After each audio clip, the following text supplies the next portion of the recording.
experts like yourself to just have a chat to about sort of the trends that you're seeing in London and you're kind of predicting over the next year or so, particularly in terms of like where you think is going to become really popular for people to live, where, you know, suddenly it's going to become like a ghost town, where it's suddenly going to become really expensive, all those sorts of things that we find that people love to read about.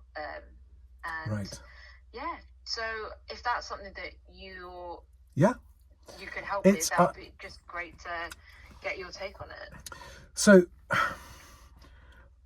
let me begin by saying that as someone who's lived in London my whole life, was born in London, I'm between London and the country now, but and worked in London, and I had London estate agents as clients and still have London estate agents as clients, I have never known the London housing market to be in a greater state of flux, by which I mean unexpected and unforeseen changes. So we're still experiencing the after effects of the working from home thing that suddenly happened during lockdown.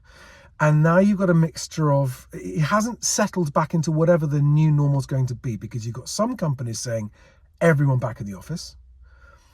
You've got other companies going, no, we're just staying hybrid now, we don't in the office. So whereas for my entire life, the working habits of people in London were really very predictable, that's now changing, and it's changing in an impossible to predict way, because not only have we got the working from home possibilities, but you've also now got increasing numbers of white collar jobs being lost to AI.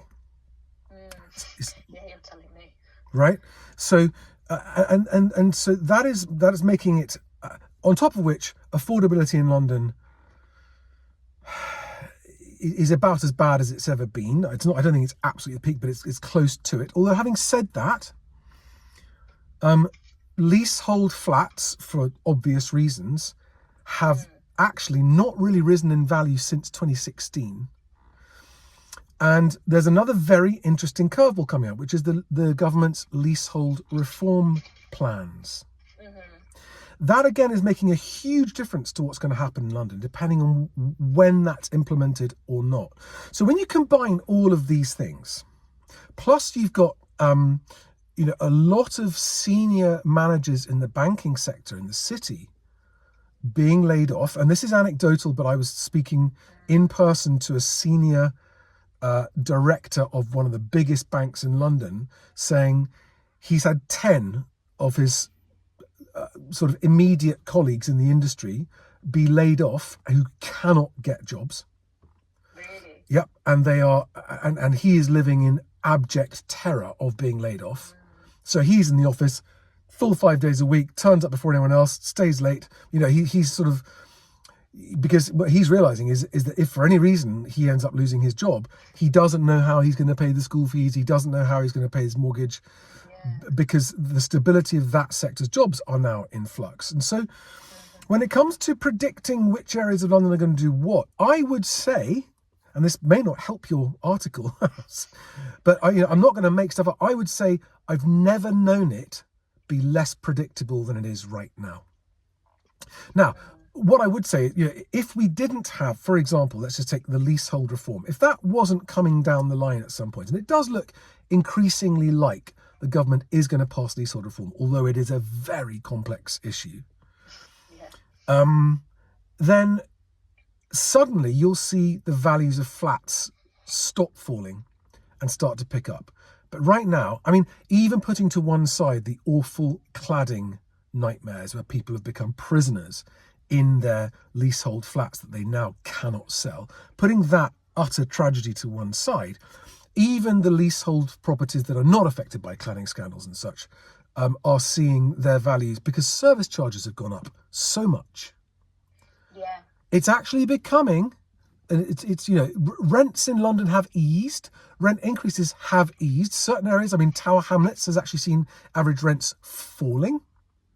And so we're witnessing a very unusual situation where quite possibly renting is looking more appealing than buying if you're talking about leasehold properties in London for the foreseeable future, for the next 2 to 3 years.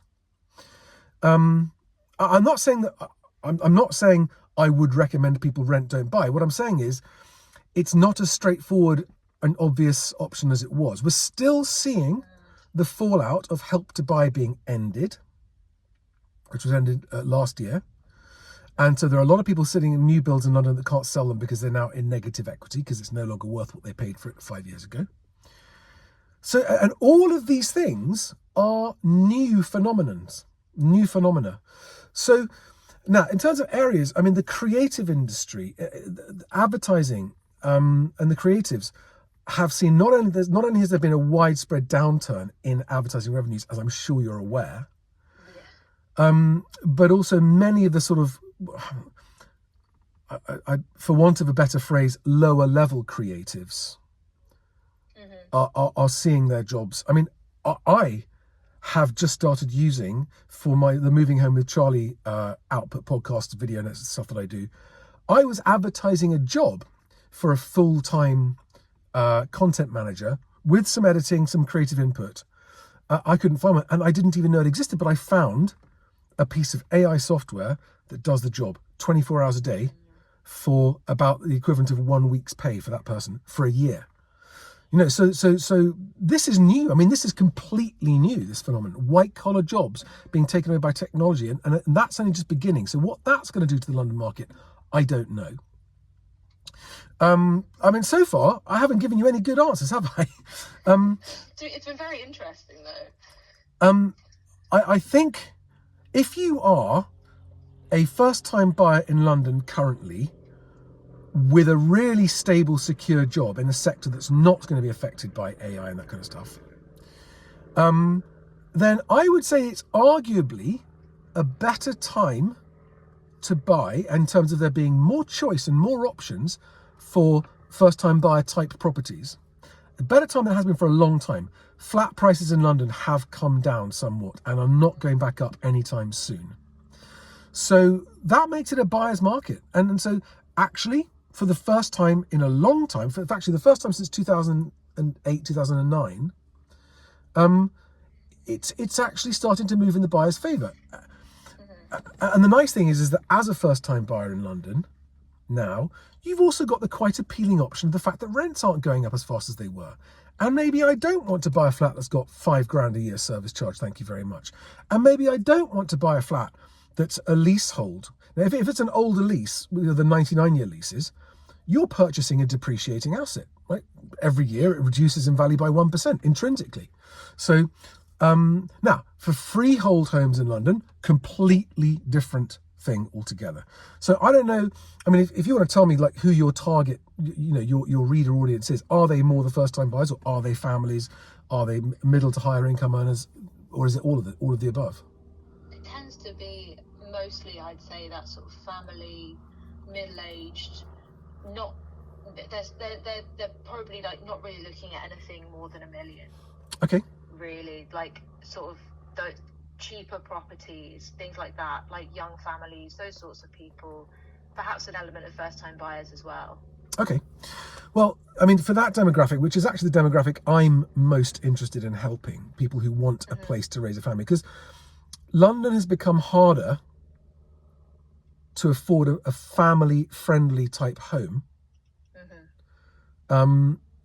I get followers of my channel contacting me, private messages saying, we're a couple, we both have 6-figure incomes, we can't afford to buy a home that's suitable to start a family in London. Yeah, the amount of people I've spoken to who they just say like, we can't stop renting because we can't afford to save enough to pay for anywhere in London. Yeah.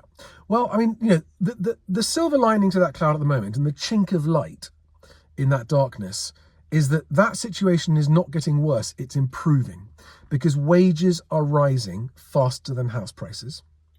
House prices are not rising in London. And of course there's a very well documented landlord sell-off happening. So actually the prospects for first-time family type buyers are not getting worse right now. They're gradually improving. And I suspect that improvement will accelerate in the coming year or two. Okay. I'm expecting the economy to suffer significantly in the next couple of years. And on the back of that, I'm expecting house prices, especially in London and the Southeast, to continue easing, weakening, falling, and maybe even accelerating in those falls. When they, after the budget, if they do announce an increase in capital gains tax, that's going to accelerate the number of properties coming into the market, which will put down pressure on prices. Until they get the leasehold reform changes passed, leasehold properties again will still start coming down. The employment figures, such as they are, so Adzuna's online advert, every single month there are fewer and fewer and fewer job vacancies. This is bad for the people affected, but it's good for the people who aren't losing jobs and are still in the market buying. And as inflation has now come down and house prices have stopped going up, but wages are going up, we are in a period where, unusually, things are improving for those kind of first-time family buyers, the kind of people you're talking about, looking for a family place. On top of which, there are the furious competition between lenders at the moment, coupled with the prospect of further base rate cuts. The outlook isn't bad. In terms of, it's still a horribly expensive prospect, but it's getting better, not worse, for the next few years. That's my take. I think places, so let's pick a few names out of the hat and say good, bad, ugly, and different. Places like Shoreditch, which I just picked, Shoreditch, Hackney, which have been very popular with the sort of the creative and tech industries. I suspect they're going to suffer slightly more than most. Places where you're slightly on the outskirts of London, you're sort of into the burbs a little bit, where you've got terraced houses with back gardens. Yeah. They're going to do well. Freehold terraced houses with gardens, that's going to be where things are going to do well. Now, but because of things like commuting distances into the city being affected, so there are certain areas, aren't there? There are markets like Dulwich, where that was a nice place in the previous sort of 10 years to go and buy a detached family home with a garden and be in easy reach of the city. If the anecdotal stories I'm hearing from the city are true, and that actually the jobs market's looking pretty weak there, that's going to affect markets like Dulwich. And again, that's going to play into the hands of the people who are buying. I would not want to be selling in London right now, unless I was selling a freehold family home that's in a commutable area to where my job is. Yeah, you're going to be okay there. But semis, and especially the bigger detached houses, they've already seen quite big falls. That's surprising as well, because you'd have thought those sorts of places would have really good opportunities as HMOs and places like that. No, I'm talking about the sort of £2 million plus market. Okay. I'm talking about, outside, slightly in. So, you're still in London, you're in Greater London, but you're not in Central London. And you've got quite a big pad, and you've got electric gates and an off-street driveway, But in places like Wandsworth, Wandsworth is still pretty much London proper, right? But, around Wandsworth Common, there's some lovely big houses. Those are never going to be HMOs. Yeah. But those have seen substantial falls in price, and that's not being reported. The Prime Central London reports that come out from people like Lonres, you can see it, right? 9% falls in the last year, all of which has a ripple down effect. So, and this is the thing, it isn't just the actual boroughs of London. It depends. So within one borough, the market for flats will be completely different from the market for houses. Totally different markets.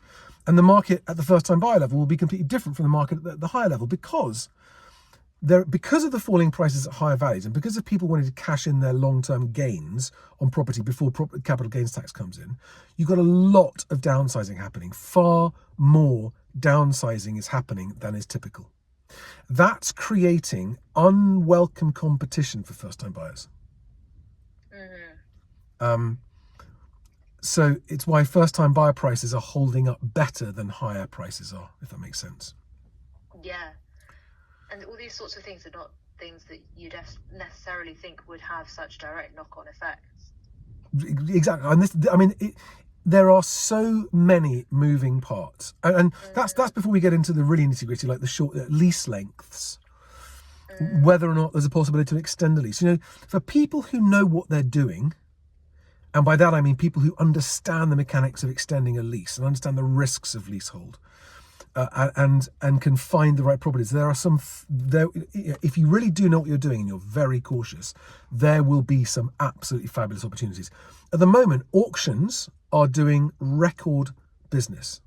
Property auctions are selling more property than they have done for years because of the numbers of people who have to sell and they can't sell on the open market, so they're putting them into auction. And really savvy property buyers are doing very nicely, thank you very much. You know, cash-rich landlords who've got portfolios doing very nicely. You know, but if you're talking about families, if you are just a vanilla, as in a sort of, you know, you're not well researched, you're not well informed, you are a buyer, but your life is too busy to really get to understand the market, it's going to be tough out there to find a really good home at a good price there, because the well-priced homes that come onto the market will sell quickly. You know, so for the buyers who, I mean, my overall advice to the buying demographic you're referring to, which is perhaps they're first-time buyers at around the sort of 750,000 to $1 million mark, looking to buy a home where maybe they can start a family or grow a family, I would say that there's no hurry, but be out looking so that you really get to know the market where you want to buy. So commit to consistently going out and viewing stuff as it comes on the market, and keep your eye on the properties that are sitting around for a long time and not moving, because sometimes those are the opportunities. And you need to get to know the market, and there's no way you can do that online. You've got to be out viewing those properties, because the agents will tell you stuff that they don't say publicly. They'll tell you which properties are sold, which ones haven't, and why. You know, it's almost like they have agent Tourette's. They can't stop. They just blabber. They go, blah, you know, and they'll tell you what's happening, especially if they think you are a serious buyer in this market that's going to buy. They will gush information at you. And so to put yourself in the best position, wherever in London you want to buy, you know, make sure you've got your finances lined up, because you'll be taken much more seriously if you do. Be out viewing, but be in no hurry and under no pressure, and never accept any high pressure from an agent saying, you've got to give us an offer really quickly. No, just walk away. Not in this market. There is no hurry for buyers in this market in London. There is choice, and there are a lot of real dangerous pitfalls where you can end up buying a real problem.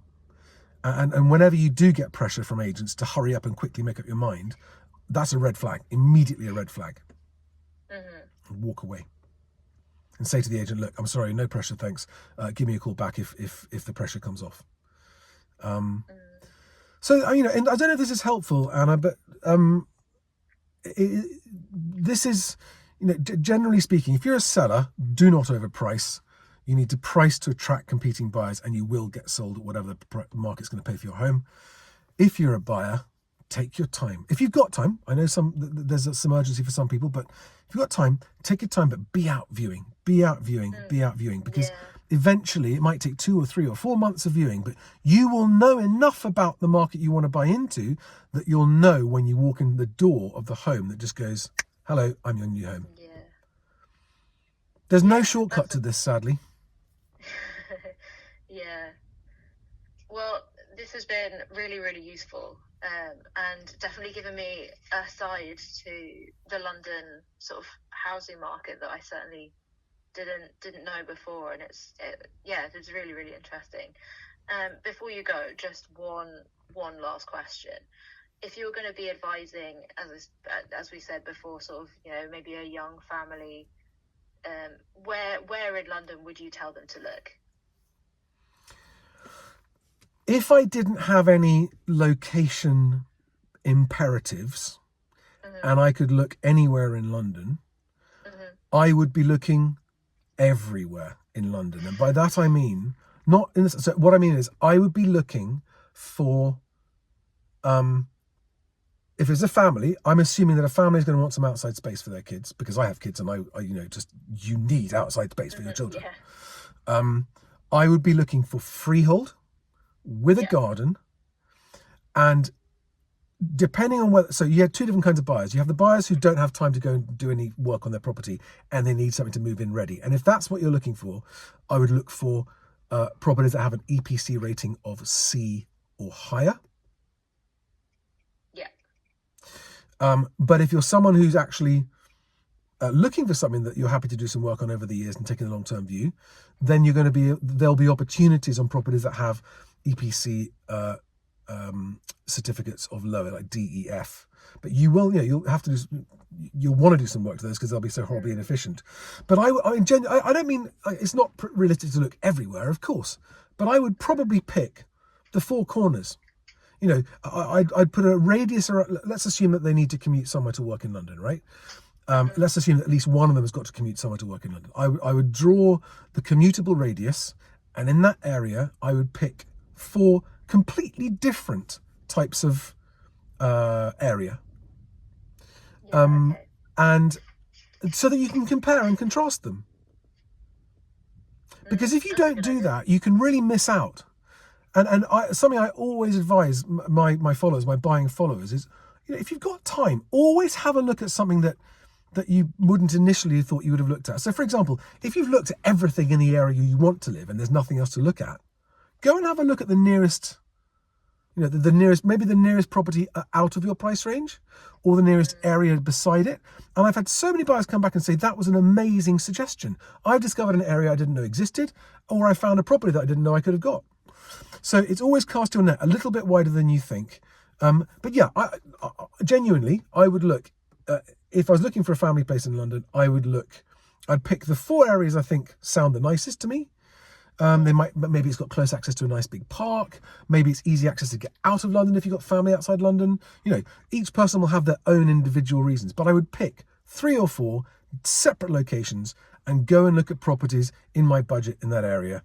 The freehold properties with outside space. That's what I'd be suggesting as a sort of entry-level piece of guidance to people looking to buy a family home in London. Perfect. Well, this has all been so useful and very interesting. I think those are all my questions for you now. Is there anything else that you think is important to mention? We've covered a lot of stuff here. I'm going to just put my last piece of advice I always give all buyers, which is, if you need a home and you want a home and you found one you can afford, always buy now, never wait, but just make sure you don't overpay. That means something slightly different for everyone, but that's the absolutely critical caveat. Do not overextend yourself and put yourself in a position where, if things go against you, your job goes against you, or the economy or house prices go against you, you need to move and you can't, you end up in negative equity. Just always consider the worst case scenario before you commit. Yeah. That's it. Perfect. So we're just making a last note.